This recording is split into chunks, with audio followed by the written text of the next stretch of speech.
開頭音樂播放。旁白：大家好，今天我要和大家分享一個非常有用的工作法，叫做番茄鐘工作法。每天只花25分鐘就可以改變一整天。音樂播放。旁白：第一步，先設定你的目標。什麼是你今天要幹的事？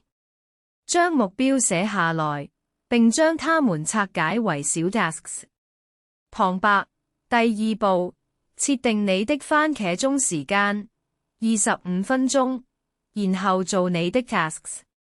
當時間到達時，更快速的休息3至5分鐘。旁白：第三步，把自己的 task 分類，優先排除最重要的事項，並逐一完成每一個 task。